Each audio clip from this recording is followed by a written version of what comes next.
selecting Cooper Flagg and Dylan Harper first and second in the draft, respectively. Keith, which is the more intriguing team next season, Mavs, Spurs, or Rockets? It's definitely going to be the Mavs because they're in prime position to win, right? They are a backup point guard away, and once Kyrie Irving gets healthy, right, they have a lot of guys, right?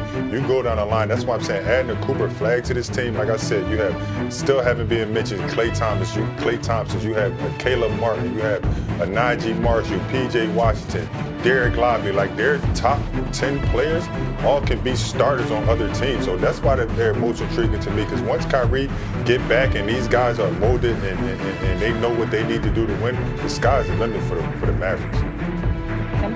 I mean, the Mavericks certainly have a lot of talent. We'll see if Kyrie Irving can play next year on this torn ACL. And I don't like the fact that they currently have no guards, basically, on the roster at all. I say they need a backup guard.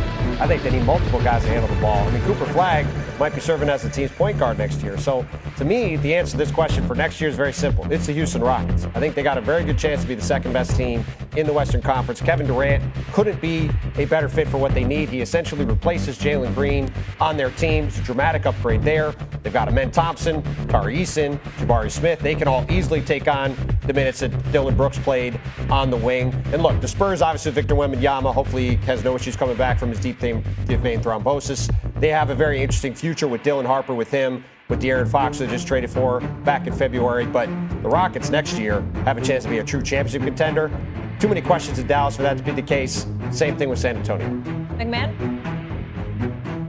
Yeah, look, the Spurs might be third on the list here in terms of the standings next season, but to me, they are the most intriguing. And that's simply because we've not seen a talent really like Victor Wembanyama. When you talk about that kind of height, that kind of athleticism, that kind of skill set, that kind of competitiveness, and they're just beginning to build out the roster around him. Unfortunately, we really didn't get a feel for what the fit is with him and De'Aaron Fox. We get to see that partnership really try to develop some chemistry and unfold this year. You add Dylan Harper, a rookie guard with big-time potential, to the mix, and I'm very curious to see, can the Spurs make a pretty significant leap past the play-in into the playoff mix in the Western Conference, and can Wemby make a leap into being an MVP type of player? Keith, do you have concerns about the point guard position in Dallas? I don't. I think they'll re-sign Dante Exum. He was injured the entire year. He had some familiarity with some of them guys, and then it's a veteran-led team. They don't really have too many younger players, so you can plug in a player with those guys they got. What are you going to be doing? Come up the pick and roll, hitting AD in the pocket all game, hitting Klay Thompson off pin downs. We don't really need you to do much, right? Because they have guys in position to be able to take on the bulk of the scoring. We just need you to hold down the fort until Kyrie Irving comes back. So when there's a lot of questions, I think the questions more so lean on the injuries, like are they going to be healthy? Because they have the players to be able to compete. Bontemps, talk to me about Wemby. What do you feel like we can expect from him? I mean, look, it's hard to put any ceilings. Our buddy Brian Winters likes to say you don't want to put a ceiling on Victor Wembanyama, right? He has the ability to do things we've arguably never seen on a basketball court. But, I mean, look, for me next year, what I want to see is Victor to take the next step in terms of being, assuming he's healthy, a guy who's contending to be first team All-NBA in the NBA. Last year, he was a runaway pick to win Defensive Player of the Year before he got hurt. He still, at times, is an inconsistent offensive player. He likes to float around the three-point line. I'd like to see him get to the paint more. As McMahon said, fascinating to see this fit with De'Aaron Fox. They didn't hardly get to play together at all. The early numbers weren't great. The Spurs have to figure out what they want to do with these two young guards, Stephon Castle and Dylan Harper, with De'Aaron Fox. But look, Victor, obviously in his second year, took a big step forward again. If he can do that again next year, talking about a guy who's a first-team All-NBA player, and maybe San Antonio can surprise people simply because he is just undeniably good and lifts them to a level they shouldn't get to. McMahon, what are you looking forward to see from Wemby? Just really continue to send more so on the offensive end. Defensively, he's already the most dominant player in the NBA. Just not only the rim protection. I mean, the guy's swatting three-point shots coming from the lane. He's a force that we haven't seen in a while on that end. But, can he become a consistent 25, 30-point per game scorer? What can he be on the offensive end? Right now, it's more of a concept in terms of a superstar on that end of the floor. We need it to go from concept to consistency on that end. If that happens, I think he's in the MVP conversation. Keith, what is the talk about a player like him around the league?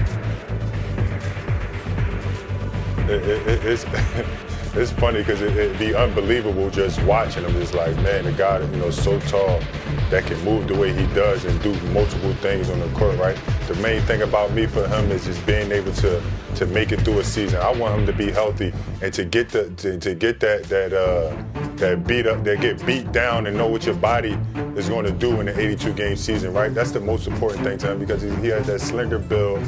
He missed a couple games this year. I just want him to be able to get through a year and just to see what it's like, on his body and see what he has to do to keep improving. Yeah, all I know is it's a good time to be a Hoops fan in Texas, taking a little pressure off those Dallas. The agency has certainly been fun to this point. We've already seen some old faces move to new places with some more moves expected to be made in the coming weeks. Taking a look here at the top 10 NBA free agents, according to CBSSports.com, and some of the moves that have been made to that point. Of course, everyone's still trying to figure out Miles Turner and the Bucks, what they've got going on up there. We're also got our eyes on Jonathan Kuminga. He has yet to find a destination, but we've seen some moves made already. So let's break down what we've seen to this point. And to do so, we welcome in CBS Sports basketball analyst Sam Quinn. And Sam, we're going to start the conversation at number 10 with the Suns, who of course set the tone in free agency, trading Kevin Durant to the Rockets. We'll get to that in just a little bit. But we want to start the count here when Phoenix traded for Mark Williams during the draft.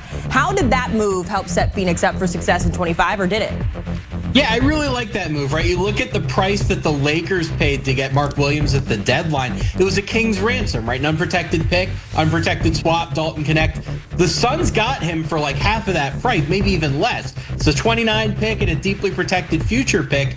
When you're a team that's in as deep as the Suns are and have given up as many assets, as many tax problems, you have to take upside swings on riskier players like this. Mark Williams might just be too injury prone to be a long-term starter, but they paid so little to get him in the grand scheme of things that the talent upside here is so considerable. I really like the move. And worst case scenario, if the injuries do prove to be too problematic, you also drafted Kaman Maluwatch at number 10, so you're set at center either way.